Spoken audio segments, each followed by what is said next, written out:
자, 56번 외부성에 대한 설명으로 옳은 것을 모두 고른 것은입니다.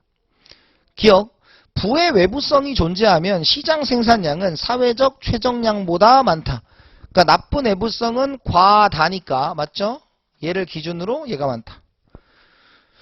니은 외부성은 합병이나 보조금 등의 조세 등을 통해 내부화시킨다. 이 내부화라는 말이 해결한다라는 뜻이에요. 그러니까 과다거나 과소면 적정 생산으로 만들 수 있다가 내부화한다 이런 뜻입니다. 맞는 얘기예요. 그래서 내부성, 외부성이란 단어를 구분하시면 되는 겁니다. 그 다음에 디귿 코즈에 따르면 외부성이 존재하더라도 재산권이 확립되어 있으면 정부의 개입이 불필요할 수 있다. 그래서 협상에 의한 외부성 해결을 코즈의 정의라고 하죠.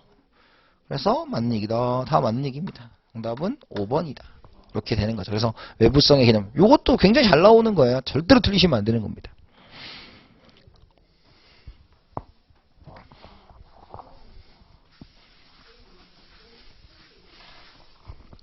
자, 그 다음에 57번 문제로 갈게요.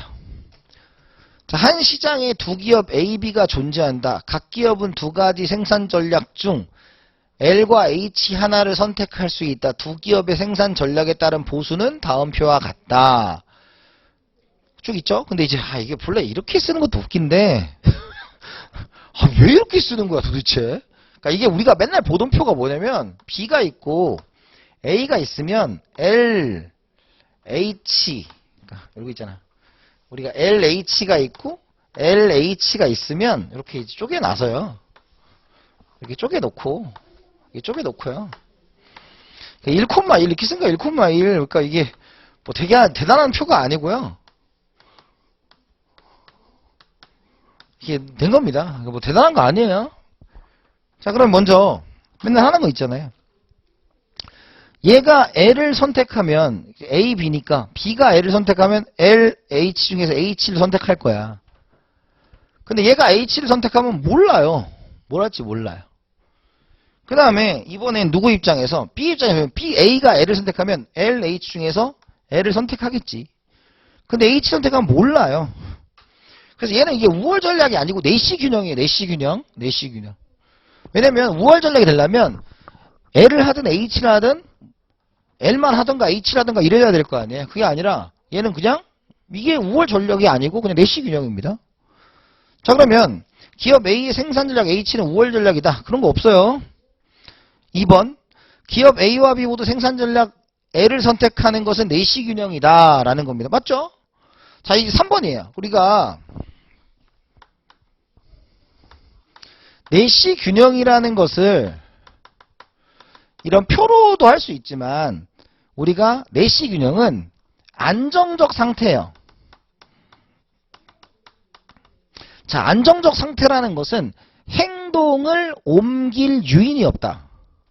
요걸 자주 물어보는 것은 간평에선 잘 안 물어보고 회계사에서 좀 물어보는 건데 여러분들이 요 정도 개념 안정적 상태라는 것은 행동을 바꿀 필요가 없다. 행동 안 바꿈입니다. 그 문제에서 뭐라고 했냐면 이렇게 줬죠. A와 B 모두 생산 전략 H를 선택하는 거. 자, H를 선택한 여기에요. 자, 그러면 지금 A 입장에서 A는 얘랑 얘잖아. 그죠? 아니지. 얘랑 얘가 아니지. H는 여기랑 여기잖아요. 이렇게 H일 때. 그럼 이렇게 바꿀 이유가 있어요? 어차피 똑같아요. 안 바꿔요. A는. 자, 그 다음에 B는 어때요? 지금 얘랑 얘잖아요. 그럼 얘도 마찬가지로 이렇게 바꾸는데 이렇게 바꿀 이유가 있어요? 없어요. 그러니까 여기가 만약에 내시 균형이다. 그러면 바꿀 이유가 없으니까 얘도 내시 균형이 된다. 이렇게 표현하는 겁니다. 그래서 정답은 니은 디귿 처리가 돼서 정답은 몇 번이다? 5번 처리가 되는 거예요. 그래서 여기는 그 내시 균형의 뜻을 좀 아시면 된다. 내시 균형은 행동을 바꿀 이유가 없다라는 것. 이렇게 보시면 될 것 같습니다. 자, 그 다음에 이제 58번을 가보도록 하겠습니다.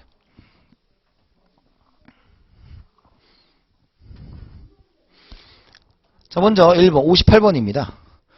효용 극대화를 추구하는 소비자 갑의 효용함수는 이렇다. 갑의 수요에 관한 설명으로 옳은 것은 입니다. 자, 동그라미가 효용 극대화고요. 효용 극대화고 그 다음에 요런 함수가 주어져 있어요. 그럼 요걸 딱 보자마자 뭐가 떠올라야 되냐? 완전 보완제, 레온티에프 함수가 떠올라야 됩니다. 그러면 완전 보완제를 풀 때는 머릿속에 팡 떠올라야 되는 게 뭐예요? 1. 무차별 곡선, 무차별에서 추세선 있죠? 추세선. 추세선과 예산선의 교점이다. 제가 기본 강의할 때 다 쪼개서 말씀드려서 이거 어떻게 하는 거냐. 먼저 우리 완전 대치는 예산선을 그리세요. 무차별 곡선을 덧대세요. 뭐 이렇게 했고 얘는 추세선과 예산선이 교점이다. 이렇게 증명해 드렸으니까 여기서는 간단하게 보겠습니다. 그럼 추세선은 얘네 둘이 같은 거죠. 이렇게 둘이 같은 거예요. 같은 거. 여기 둘이 같은 겁니다. 같은 거. 그러면 우리가 x는 y가 추세선이에요. 그럼 예산선은 이제 m은 pxx 플러스 py y다. 이렇게 돼 있는 거죠. 그럼 요걸 이렇게 대입을 합니다. 이렇게 대입을 해요.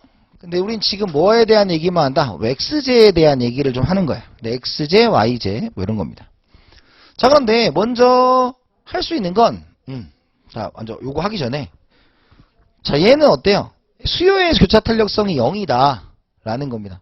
근데 얘 보완제인데 완전 보완제잖아요. 보완제는 마이너스 값인데 뭐라고 보기는 좀 어려워요. 왜냐면 값이 없어요. 그러면 이제 요까지 했고 요거 넘어가면 x 대 y로 해주면 되잖아요. 그러면 m은 pxx 플러스 pyx가 돼요. 느낌적인 느낌 왔어요. 그러면 이제 어떻게 된다? x 우리가 이제 m은 px 플러스 pyx다 이거죠. 따라서 우리가 m은 아니지. x는 px py 그 다음 m이다 이겁니다. 그래서 지금 이쪽은 좀 뭘 구하기가 좀 되게 애매해요. 그러니까 이건 아니에요 무조건. 1번은 무조건 아니에요. 자, 왜 아니냐? 자, 여기 지금 xj, yj 가격이 올라가면 얘가 뭐 하게 돼 있어? 감소하게 돼 있죠. 감소하게 돼 있어요. 그렇기 때문에 수요가 가격탄력성이 0일 수는 없어요. 완전 비탄력적인 거잖아. 그건 아니고요. 그 다음에 가격탄력성이다. 직각쌍곡선이다. 근데 이거는 일정 금액을 여기다 계속 소비해야 되는 거잖아요. 그런데 얘는 지금 우리가 예를 들어 수요의 가격탄력성이 1이다 그러면 PCC가 수평이어야 돼요. PCC가 수평이어야 돼요. 그러니까 뭐냐? 우리 기억날 거예요. 이제 가격이 이렇게 변했을 때 PCC가 수평이면 YJ를 사는 게 그대로 정해져 있으니까 이것도 여러분 기본항 강의할 때 PCC가 수평이면 수요가 탄력성이 1이다 이거예요. 그런데 지금 요게 우리가 수요가 탄력성이 1인 건데 얘는 지금 어떻게 돼요? 이렇게 돼도 이렇게 갈 수밖에 없어요. 이렇게. 그래서 추세선은 완전 보완적인 추세선은 ICC가 되면서 PCC가 되는 거예요. 그러니까 아니라고요. 근데 이제 여러분 문제는 이제 볼 수 있어요. 이게 금방 풀 수 있어요. 여기가 지수죠. M이 있잖아. 여기 1이잖아요. 그러니까 우리가 소득 탄력성이 1이다. 이건 금방 구하는 겁니다. 자, 이제 구해볼게요. 자, 4번에 이제 소득 탄력성입니다. 소득 탄력성은 소득의 변화율 분의 그죠? 여기는 이제 x제만 하면 x제의 변화율이 되는 거죠.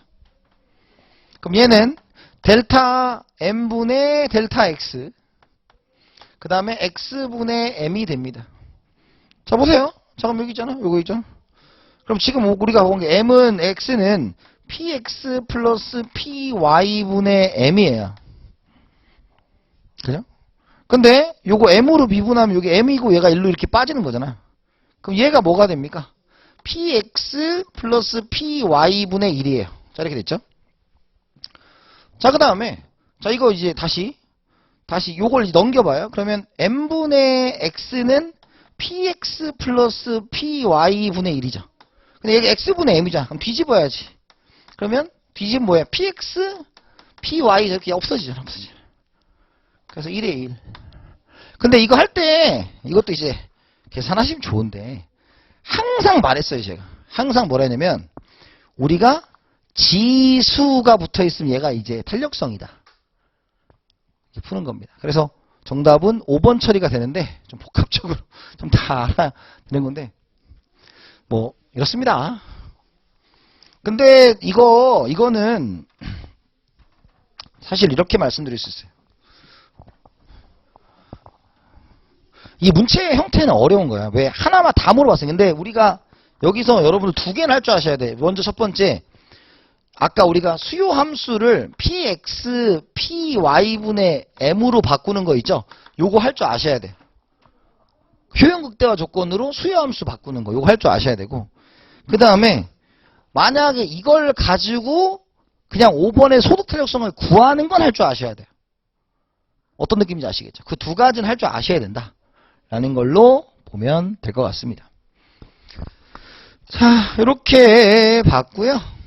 자, 그 다음에 59번입니다. 59번. 국내 물가가 4% 상승하고 외국 물가가 6% 상승했으며 명목 환율이 10% 하락한 경우에 실질 환율의 하락 정도는 입니다. 실질 환율의 하락 정도는 이에요. 그럼 실질 환율의 하락이니까 실질 환율 공식을 떠올리면 됩니다. 실질 환율 공식을 떠올리면 돼요. 그럼 실질 환율은 명목 환율 곱하기 국내 물가, 외국의 물가다. 이렇게 보시는 겁니다. 그러면 요걸 이제 변화율의 공식으로 바꾸면 실질 환율의 변화율은 실질 환율의 변화율은 2분의 델타 E 플러스 PF분의 델타 PF 외국의 물가 상승률 왜 더하기 그죠? 빼기 한국의 물가 상승률 이렇게 바뀌는 거죠. 그러면 지금 국내 물가가 4% 상승하고 외국 물가가 6% 상승했으며 명목 환율이 10% 하락했다라는 거니까 결국은 마이너스 8%가 되겠죠. 그럼 환율이 하락했다, 자국화폐의 가치가 올라갔다라는 겁니다. 그래서 하락 정도는이니까 8%. 그러니까 하락이라고 썼으니까 8로 쓰면 되는 거죠. 8로 쓰면 된다. 그래서 정답은 3번 처리가 되었다라는 것입니다.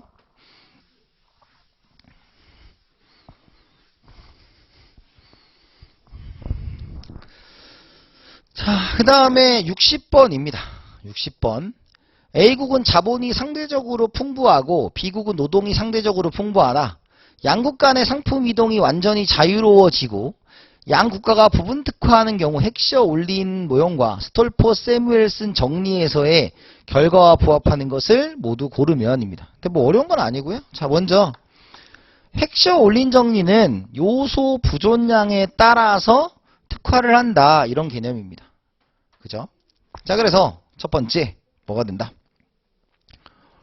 먼저 A국이 자본 풍부국이에요. B국이 노동 풍부국입니다. 자, A국이 자본 풍부국, B국이 노동 풍부국이에요. 그러면 자본 풍부국이고 노동 풍부국이니까 얘는 자본 집약제를 생산할 거예요. 그러니까 자본에 대한 수요가 증가함으로 자본 가격이 상승하고, 그죠? 그 다음에 노동에 대한 수요가 감소해서 임금이 하락할 거다라는 겁니다. 근데 최초엔 얘가 자본이 쌌던 나라고요. 자본이 이제 비싸진다 이런 뜻이죠. 그 다음에 얘는 노동에 대한 수요가 증가하여 임금이 상승하고 자본에 대한 수요가 감소하여 우리가 이자율 하락한다 이겁니다. 그래서 궁극적으로는 같아진다. 절대적 가격까지 같아진다. 왜? 한 나라처럼 되니까 같아진다 이런 얘기고요. 두 번째, 비국의 자본가의 실질 소득이 증가한다. 비국은 지금 어때요? 노동자가 이득인 나라예요. 노동자가 이득인 나라예요. 그래서 틀렸다. 3번, A국의 노동자의 실질 소득이 감소하는 반면, A국 노동자의 실질 소득이 감소하는 반면 B국의 노동자의 실질 소득은 증가한다 라는 것이에요. 그래서 정답은 기억 디귿인 3번이 되겠다라는 것입니다. 자, 요렇게 해서 이제 수문제 풀어봤고요. 우리 이제 잠깐 쉬었다 할 텐데, 여러분들 앞에 있는 부분 잘 점검하시고 보시면 될 것 같습니다. 그러면 잠깐 쉬었다 하겠습니다.